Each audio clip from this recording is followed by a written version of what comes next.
جميع الكرم يا أكرم الخلق ما لمن عنوذ به سواك إنه للحديث العالمي يا ربي بالمصطفى بلغ مقاصدنا واغفر لنا يا واسع الكرم اللهم صل وسلم وبارك عليه. Assalamualaikum warahmatullahi wabarakatuh. Bismillahirrahmanirrahim. Alhamdulillahi rabbil alamin. Allahumma salli wa sallim ala sayyidina Muhammadin wa ala alihi wa sahbihi ajma'in, amma ba'd. Fa inna asdaqal hadits kitabullah wa khairal hadi hadi sayyidina Muhammadin sallallahu alaihi wasallam wa syarrul umuri muhdatsatuha wa kullu muhdatsatin bid'ah wa kullu bid'atin dhalalah wa kullu dhalalatin finnar. Subhanaka la ilma lana illa ma 'allamtana innaka antal alimul hakim. Rabbi shrah li sadri wa yassir li amri wahlul 'uqdatam min lisani yafqahu qawli. Amin. Yang sama-sama kita hormati dan muliakan guru kita Ustaz Dr. Andes Haji Asman bin Haji Abdul Rahim, Ketua Masjid Al-Istiqomah Ustaz Asmari Yunke Haji Abdul Rashid Siddiq, bapak-bapak, ibu-ibu, remaja, hadirin jemaah yang dimuliakan oleh Allah. Alhamdulillah kita masih bisa merasakan berbagai nikmat dan karunia pemberian Allah. Mudah-mudahan pemberian dan karunia tersebut dapat kita gunakan sebaik-baiknya guna dijadikan sebagai bekal menuju kehidupan akhirat nanti. Amin ya rabbal alamin. Melanjutkan bacaan kita. Bismillahirrahmanirrahim. Qala al-muallif rahimahullahu ta'ala anhu, wa man lam yatub fa ulaika humuz zalimun zalamu anfusahum fa'awiduha li suhtillahi bilwuqu'i fi ma'siyatihi thumma bil israri 'alaiha bitarkihim at-taubata minha allati amarahum rabbuhum biha wa wa'adahum biqabuliha wa wasafa nafsahu bidzalika faqala ta'ala ghafiril dzambi wa qabilit taubi syadidil iqabi litawli la ilaha illa huwa ilaihil masir. Pengarang kitab ini menjelaskan wa man lam yatub fa ulaika humuz zalimun. Siapa orang yang tidak mau bertobat dari kemaksiatan yang dilakukan, sungguh mereka itu adalah orang-orang yang zalim. Zalamu anfusahum, mereka zalim terhadap diri mereka sendiri, menganiaya diri mereka. Faraduha li suhtillahi bil wuqu'i fi ma'siyatihi, yang dengan mereka terjebur dalam kemaksiatan mengundang murkanya Allah Subhanahu wa ta'ala. Hadirin yang dimuliakan oleh Allah, kemaksiatan yang dilakukan manusia bukan saja menjadikan sebab kehidupan di akhirat nanti menjadi tidak nyaman, karena ada ancaman berupa nerakanya Allah Subhanahu wa ta'ala. Namun kemaksiatan itu juga akan mendatangkan kesusahan-kesusahan di dunia, baik itu dari terputusnya keberkahan, banyaknya teguran, banyaknya ujian, banyaknya musibah. Maka dalam firman Allah Subhanahu wa ta'ala dalam surat Ar-Rum, zuharul fasadu bil barri wal bahri bima kasabat aydin nas, terjadinya kerusakan di dunia ini, di bumi ini, banyak disebabkan oleh tingkah laku manusia itu sendiri. Karena perbuatan-perbuatan kemaksiatannya, maka Allah memberikan teguran, bisa berupa gempa bumi, bisa berupa banjir, atau bisa berupa teguran-teguran lainnya. Maka jangan mengira ketika ada orang rajin berbuat maksiat, jarang beribadah, hidupnya nyaman-nyaman aja, berarti dia tidak ditegur oleh Allah. Justru ketika ada orang berbuat kemaksiatan, ada berbuat kejahatan, Allah diemin aja, seharusnya dia khawatir, bisa boleh jadi ini adalah istidraj, sengaja diulur oleh Allah Subhanahu wa taala. Maka dalam hadis Nabi Muhammad SAW dinyatakan, "Idza ra'aitallaha," apabila kalian melihat Allah, "yu'til abda bima yuhibbuhu minad dunya," melihat Allah memberikan sesuatu kepada seorang hamba, hal-hal yang menyenangkannya untuk kehidupan dunia.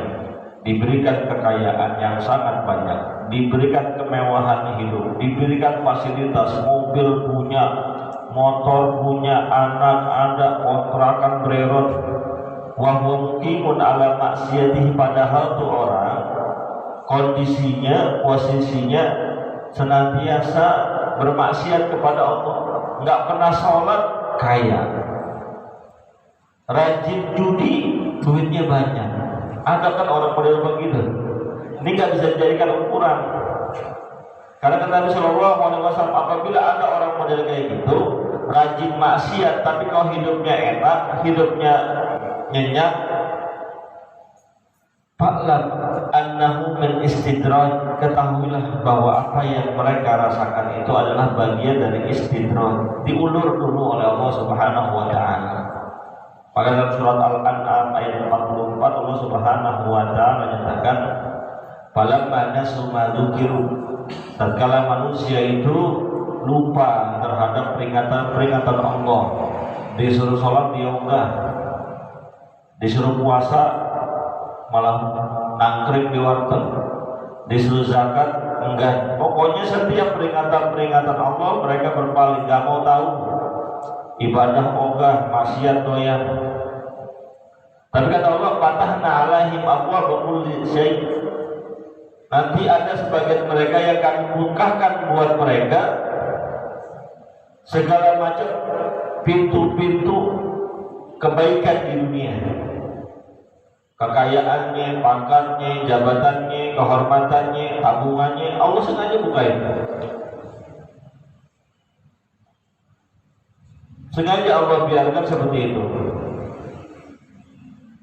Hatta idza farihu bima utu, kemudian ketika mereka begitu senangnya, begitu gembiranya, begitu bahagianya dengan fasilitas yang diberikan kepada mereka, fa'aznahum baghtatan wa hum mublisun, mereka suatu saat nanti akan diberikan azab oleh Allah, diberikan teguran, diberikan semacam azab, wahum mublisun, sehingga mereka hanya bisa terpana-pana, nggak bisa ngomong apa-apa lagi, nggak bisa mengelak apa-apa lagi, tahu-tahu udah dapat azab aja.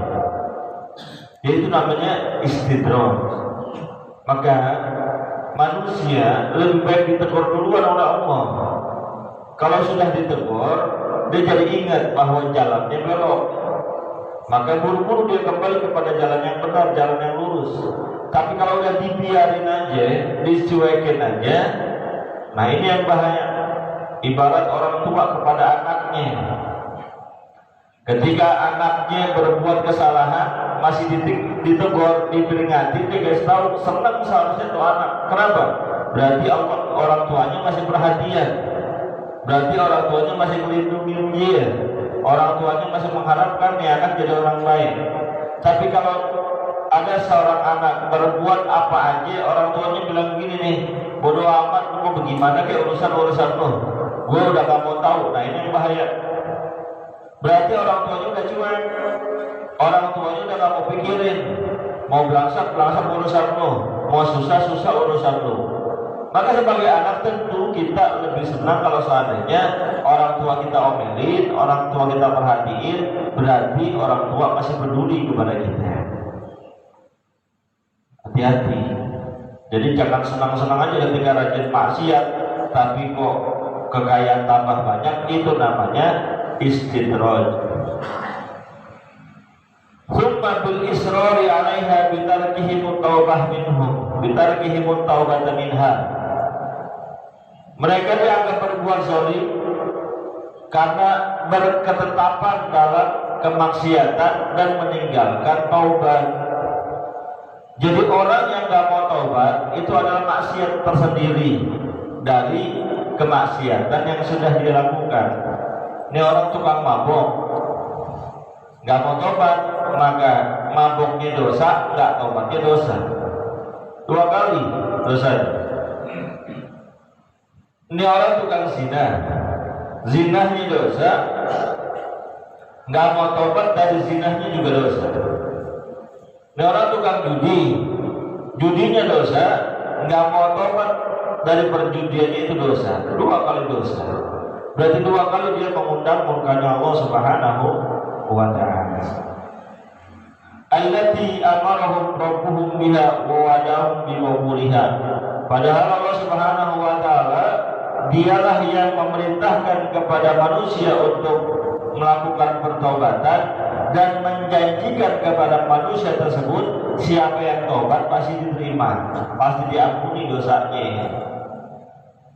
Orang Allah yang bilang kok tobat, tubu ilallahi taubatan nasuha asa rabbukum ayyukaffiru ankum sayyi'atikum. Tobatlah kalian dari perbuatan maksiat, maka aku akan ampuni segala dosa dan kesalahan kalian, kata Allah Subhanahu wa ta'ala. Dia gak mau. Padahal pintunya sudah dibuka lebar. Wa wasafa nafsahu bidzalika, dan Allah Subhanahu wa ta'ala mensifatkan dirinya dengan yang demikian itu dalam Al-Qur'an surah Ghafir ayat yang ketiga, Ghafiriz dzambi. Dialah Allah Subhanahu wa ta'ala yang maha mengampuni segala macam bentuk dosa. Wa qabilut taubi, dan dialah Allah yang maha menerima taubatnya seorang hamba.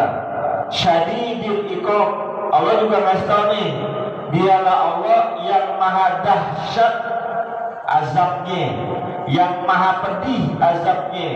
Allah udah kasih tahu nih, tobatlah, saya ini penerima taubat, ngampunin dosa. Kalau kalian mau, dosa kalian akan aku ampuni. Tapi kalau nggak mau, syadidil iqab, Allah Subhanahu wa ta'ala azabnya sangat pedih, luar biasa pedihnya azab Allah. Nggak bakal ada manusia yang sanggup menahannya. Pedih banget. Maka kalau kita baca riwayat-riwayat yang menceritakan tentang neraka dan sifat-sifatnya, ya Allah, ngeri gitu, takutnya luar biasa.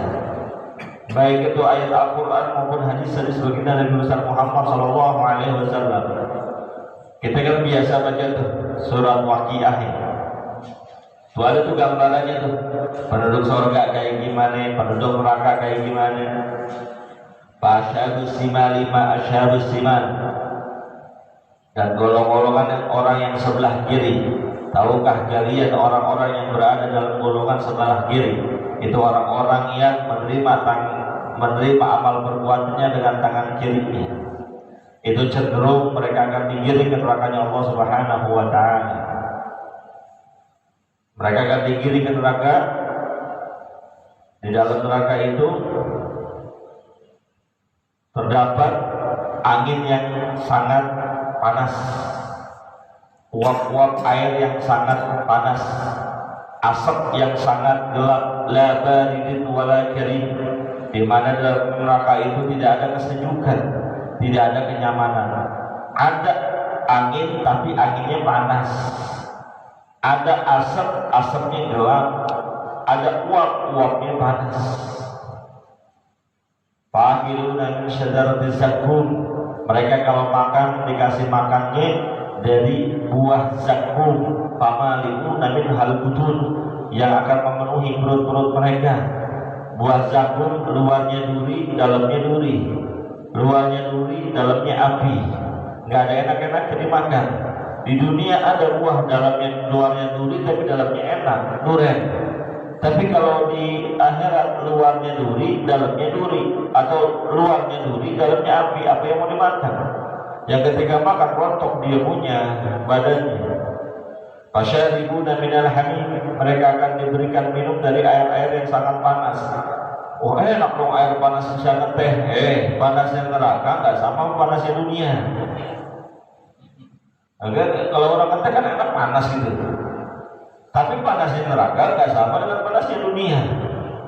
Panasnya neraka kata Nabi Sallallahu Alaihi Wasallam, narukum fid dunya, api-api kalian itu di dunia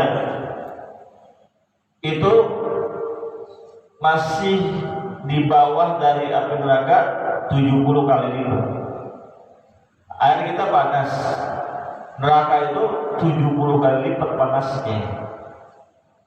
Ya kalau kita minum, ya bukan sekedar lodoh kita punya tubuh. Itu kalau air panas. Sementara cairan-cairan di neraka bukan hanya air panas. Ada cairan besi, cairan tembaga, cairan dari kotoran, nanah dan darah. Nabi Sallallahu Alaihi Wasallam dalam sebuah riwayat menceritakan bahwa di neraka ada satu sungai namanya Guntoh, Nahrul Guntoh. Nama sungainya itu Guntoh. Itu dalamnya, mohon maaf nih, ceritanya emang gak enak, neraka, gak ada enak-enak. Isinya itu kalau air hitam doang mah nggak jadi masalah. Isinya cairan darah dan nanah yang keluar dari kemaluan para wanita-wanita penjual diri, para WTS yang busuk, yang nyinyir. Buat siapa?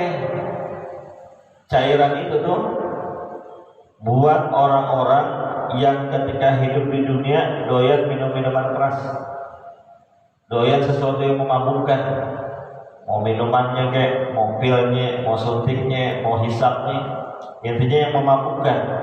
Nggak tobat sampai meninggal dunia, masuk neraka, siap-siap Nahrul Guntoh, sungai yang isinya cairan nanah dan darah yang keluar dari kemaluan para wanita-wanita nakal. Jangan begitu, di dunia aja kali sunter tuh kan gelap banget ya, hitam banget tuh. Itu kita suruh nyembur aja ogah, boro-boro minum. Makanya saya masuk ketawa tuh kemarin ada pernah lihat ya, kiriman orang lagi makan di warteg jatuh ke kali. Tuh kalinya hitam banget tuh. Tuh ngelihatnya gak enak, apalagi minum. Tapi itu belum seberapa. Di akhirat orang yang suka mabok, mudminu khamrin, suka minum minuman keras, dalam keadaan dia meninggal dunianya nggak tobat, nggak kembali ke jalan Allah, siap-siap Nahrul Guntoh, nanah dan darah yang baunya luar biasa, itu yang bakal minum. Di dunia mah enak-enak aja, ngisep, nyuntik, ngepil. Di dunia mah enak, katanya, saya juga nggak tahu. Ya kalau nggak enak mereka ngapain? Terus-terusan kayak gitu. Bisa bikin kepala puyeng-puyeng, tapi ntar di akhirat dahsyat luar biasa. Maka kalau yang sudah keterlanjuran, tobat dah. Mau sampai kapan? Mau menunggu tua? Tua belum tentu. Tobat segera. Kalau kita dicabut nyawanya dalam keadaan seperti itu, dalam keadaan bermaksiat, wa idza billah min dzalik, ruginya luar biasa. Maka ciri-ciri orang yang bertakwa kepada Allah Subhanahu wa taala dalam surah Ali Imran ayat 135 dikatakan, walladzina idza fa'alu fahishatan. Orang-orang bertakwa yaitu orang-orang yang apabila berbuat fahish, berbuat kemaksiatan apapun bentuknya, zakarullah, mereka segera ingat kepada Allah Subhanahu wa taala. Fastaghfiru li dzunubihim, mereka beristighfar. Ingat kepada Allah lalu beristighfar. Bukan ingat tapi jalan terus. Ingat, istighfar. Wa may yaghfiru dzunuba illallah, dan tidak ada yang mengampuni segala macam dosa dan kesalahan yang kita lakukan kecuali Allah Subhanahu wa taala. Maka Ramadan ini adalah bagaimana kita bisa mengimbangi kemaksiatan yang kita lakukan dengan ibadah. Makanya lihat tuh, kalau kata ulama melalui riwayat dikatakan Ramadan terbagi itu 3. Awaluhu rahmah, wa awsatuhu maghfirah, wa akhiruhu itqu minan nar. Pertamanya rahmat Allah, yang kedua ampunan Allah, yang ketiga itqu minan nar, dijauhkan dari api neraka. Ini mengindikasikan kepada kita Ramadan banyakin taubat, Ramadan banyakin istighfar, jangan malah banyakin dosa. Kalau memang kemarin-kemarin banyak dosanya, ini Ramadan banyakin taubat. Karena dalam istilah bahasa Ramadan itu, kata Ramadan yang dulu artinya membakar. Apa yang dibakar? Dosa dan kesalahan kita. Bakar nih dosa kita sekarang dengan apa?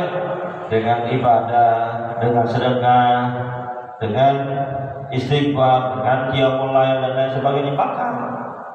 Dapat ampunan Allah, ujung-ujungnya nanti di 10 hari terakhir itu minan nar, dibebaskan dari nerakanya Allah Subhanahu wa taala. Dan dalam riwayat dikatakan satu malam itu yang dibebaskan dari api neraka tidak kurang dari 70.000 orang. Perbanyak untuk ibadah, terutama di 10 hari terakhir. Emang godaannya banyak, badan udah letih, udah lelah, udah capek puasa, capek tarawih, capek lagi kerja mulai. Tapi itu sesuatu yang banyak tantangannya, banyak godaannya, insya Allah pahalanya besar, ganjarannya besar. Datang tamu, ganjarannya terbebas dari api nerakanya Allah Subhanahu wa taala. Makanya amalannya rada berat, amalannya rada capek. Sesuai antara perbuatan yang kita lakukan dalam bentuk ibadah dengan ganjaran yang Allah janjikan. Maka sekali lagi, ayo dah, Ramadan mungkin gak lama lagi, kurang lebih seminggu, 7 hari lagi. Manfaatin yang sisa, manfaatin Pak. Kali-kali aja kita dapat malam kemuliaan Lailatul Qadar. Walaupun yang mengatakan udah kemarin 21, tapi entah Allah a'lam bishawab. Kita nggak pernah tahu Lailatul Qadar sesungguhnya kapan datangnya. Sisa yang terakhir dimanfaatin. Jangan yang sudah lewat sama yang akan kita kerjain. Yang sudah lewat kita nggak isi dengan qiyamul lail, nggak isi dengan ibadah-ibadah yang baik. Lalu di sisa yang terakhir 7 hari ini kita juga sama kayak gitu. Mau nyari kapan lagi? Tahun depan belum tentu kita mendapatkan Ramadan yang jaminannya nggak ada yang bisa jamin. Rahasia Allah semuanya. Bisa boleh jadi di Ramadan kita yang terakhir. Maka kalau yang terakhir tinggal 7 hari lagi, isi semua. Banyak masjid musola yang memberikan fasilitas untuk kita bisa beribadah, yang bikin tahajud berjamaah, yang bikin tarawih, yang bikin tadarusan, yang bikin buka puasa bersama. Itu sarana kita untuk menembus diri kita dari nerakanya Allah Subhanahu wa taala. Ayo dah isi. Ya di masa kita juga kan begitu. Udah jalan terus, insya Allah udah berapa tahun terakhir kita bikin tahajud bareng-bareng. Ayo kami gitu. Insya Allah kalau bareng-bareng semangatnya ada lebih dibandingkan kalau kerjain di rumah. Wallahu a'lam bishawab. Mudah-mudahan Ramadan tahun ini bisa kita isi dengan sebaik-baiknya. Yang tersisa ini syukur-syukur masih bisa mendapatkan malam Lailatul Qadar. Wallahu a'lam bishawab. Al-Fatihah.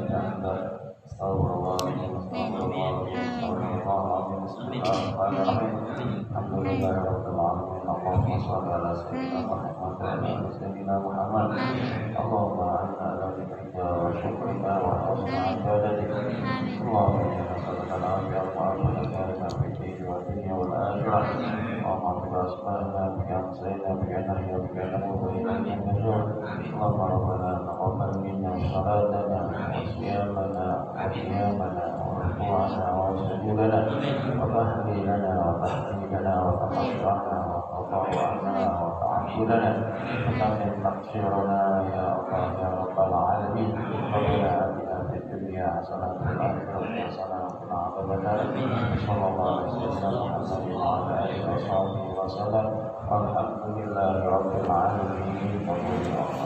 صلى الله على محمد صلى الله عليه